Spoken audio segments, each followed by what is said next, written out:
नमस्कार. Royal kitchen मराठीमध्ये आपले सर्वांचे मनापासून स्वागत. आज आपण तेलामध्ये न तळता अगदी खस्ती अशी हेल्दी आलू कचोरी पाहणार आहोत. तर हा व्हिडिओ शेवटपर्यंत पहा. आवडला तर प्लीज एक लाईक करा. प्रथम कचोरीचं सारण बनवणार आहे. 1 चमचा जिरा, 1 चमचा बडीशेप आणि वाटलंच तर त्याच्यामध्ये आपण धने पण टाकू घेऊ शकतो, पण माझ्याकडे धने नाहीत म्हणून मी हे दोन पदार्थ भाजून घेत आहे. 1 मिनटं चांगले भाजून घ्यायचं आहे पॅनवर.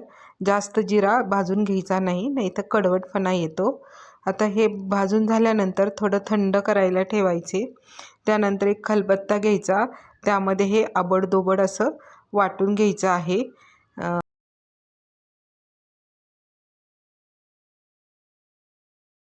तो खूप पण बारीक नाही करायचं. अशा पद्धतीने आपण वाटून घेतलेले आहे. आता माझ्याकडे धने नाही आहेत म्हणून मी धन्याची पावडर टाकलेली आहे, तीही त्यामध्ये मिक्स करून टाकायची आणि पुन्हा एकदा एकजीव करून घ्यायचा आहे ह्या तिन्ही वस्तूंचा. त्याच्यानंतर ते एका वाटीमध्ये काढून ठेवायचे आणि आता गॅसवर ना पॅन ठेवायचा आणि पॅनमध्ये मोठा चमचा तेल ओतून घ्यायचं.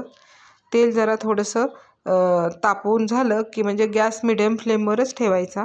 एक छोटा कांदा बारीक असा चिरून त्यामध्ये टाकायचा, तेही चांगला परतून घ्यायचा आहे.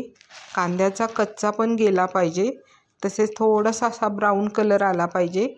अशा पद्धतीने कांदा परतून घ्यायचा आहे. आता कांदा परतल्यानंतर त्यामध्ये काही मसाले टाकून घ्यायचे आहेत. तर त्यामध्ये आपण 1 चमचा चिली फ्लेक्स टाकलेला आहे आणि आत्ता वाटून घेतलेला आपण जिरं, बडीशेप आणि धने पावडर यांचं पावडर टाकून घ्यायचे आहे. त्यानंतर 1 चमचा गरम मसाला, आमचूर पावडर टाकलेली आहे, अर्धा चमचा मीठ टाकलेले आहे आणि पाव चमचाचं हिंग टाकून घ्यायचं आहे आणि परत मसाला कांदा चांगला परतून घ्यायचा आहे. असा एकजीव झाला पाहिजे मसाला आणि सुटसुटीत असा झाला पाहिजे. आपल्याला जास्त ऑइली करायचं नाही. त्यानंतर त्यामध्ये मी 4 बटाटे उकडून घेतलेले आहेत. ते उकडलेले बटाटे त्यामध्ये मिक्स करून घ्यायचे आहेत. अगदी चांगले मिक्स करून असे चुरगळून टाकायचे आहेत. अशा पद्धतीने आपले सर्व बटाटे आपण त्यामध्ये कुस्करून टाकलेले आहेत. आता मसाला आणि बटाटा चांगला स्मॅच करून घ्यायचा आहे आणि 2-3 मिनटं चांगले परतून घ्यायचा आहे. सगळा मसाला बटाट्याला लागला पाहिजे आणि परतून चांगल्यापैकी घेतलं पाहिजे. अशा पद्धतीने आपला बटाटा चांगला परतून झालेला आहे. आता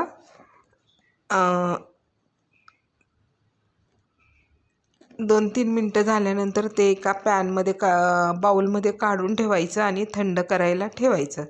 आता वर आपल्याला कचोरीसाठी लागणारा पीठ लागणार आहे.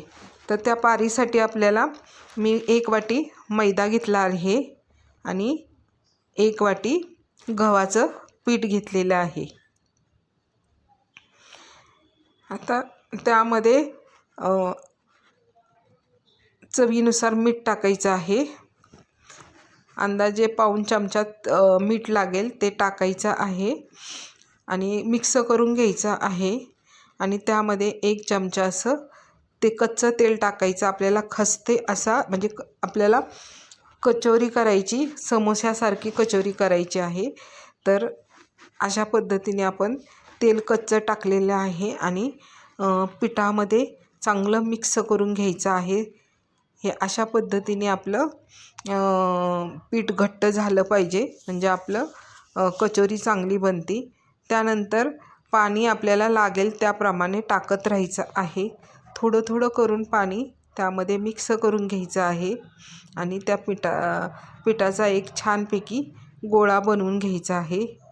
हे बघा अशा पद्धतीने. अगदी सैलसर असं पीठ मळून घेतलेलं आहे.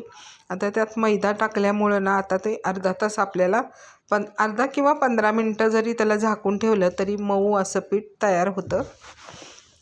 आता पाणी आपल्याला अर्धा ग्लासच लागलेला आहे. हे बघा 15 मिनटं झालेले आहेत आणि पीठ अगदी मऊ झालेले आहे. आता आपण ते पोळपाटावर घेऊन चांगल्यापैकी मळून घेतलेले आहे. त्यानंतर त्याचे छोटे छोटे गोळे तयार करायचे. आता ह्याला लाटायची पण गरज नाही, असंच कोन करत करत आपण पुरण कसं भरतो पिठामध्ये त्याप्रमाणे त्याची वाटी तयार करायची आहे. आणि त्यामध्ये अशी पातळशी वाटी तयार करून त्यामध्ये ते सारण आपण तयार केलेलं आहे बटाट्याचं ते मिक्स करून त्याची गोल असा आकार द्यायचा आहे आणि त्याची छानपैकी मिनी कचोरी तयार करून घ्यायची आहे. हे बघा अशा पद्धतीने त्याचे गोल असं करून मिनी कचोरी तयार केलेली आहे. आणि सहज पीठ अगदी मऊ झालेले आहे त्यामुळे आपल्या पारी पण छान त्याची तयार होती आहे. हे बघा असे पातळशी अशी त्याला लाटायची पण गरज नाही, अशी पातळशी अशी त्याची लाटी तयार होते. आणि त्यामध्ये परत आपण सारण भरून जेवढं मावेल तेवढं सारण भरायचं आणि त्याचं तोंड बंद करून त्याला असा गोल असा आकार द्यायचा. आणि हे बघा अशा पद्धतीने छानपैकी आपण केलेले आहे. आता सगळे आपल्या कचोरी तयार झालेले आहे. आता गॅसवर आपण उत्तापे पात्र ठेवायचं आहे आणि त्यामध्ये थोडे असे तेल टाकून प्रत्येक आप्याच्या पात्रामध्ये आपण तेल टाकून घ्यायचं आहे, अर्धा अर्धा चमचा. आणि गॅस मिडियम फ्लेमवरच ठेवायचा आहे आणि एक एक आपण कचोरी त्यामध्ये टाकून घ्यायची आहे. हे बघा अशा पद्धतीने सर्व कचोरी आपण आप्पे पात्रामध्ये टाकून घेतलेली आहे. आणि एका साईडनी पूर्ण अशी तळेपर्यंत दुसरी साईड उलटायची नाही. हे बघा दुसऱ्या साईड पण आपण अशा पद्धतीने उलटून घ्यायचं आहे. आता ह्या आप्प्यांना थोडा ब्राऊन कलर आलेला आहे, म्हणजे असं तळत तळत आलेले आहेत. आता हे बघा अशा पद्धतीने आता पूर्ण साईडने अशा तळत आलेल्या आहेत. आता एक एक साईड कसं ना मध्ये जास्त त्याला हीट लागते त्यामुळं मधली साईड लगेच तळली जाते. आता खरपूस अशी झालेले आहेत. एक एक काढून घ्यायचे आहेत. आता मधल्या ठिकाणी टाकायचं आणि हे बघा हे पण छानपैकी तळली आहे. अशा पद्धतीने आपण सगळे आप्पे तयार करून घ्यायचे आहेत. हे बघा मस्त असे मिनी कचोरी तयार झालेली आहेत. अगदी खस्ती अशी आहे बघा किती सुंदर झाली, अगदी समोश्यासारखी आणि खायला पण अगदी टेस्टी. तुम्हाला हा व्हिडिओ आवडला असेल तर लाईक करा, शेअर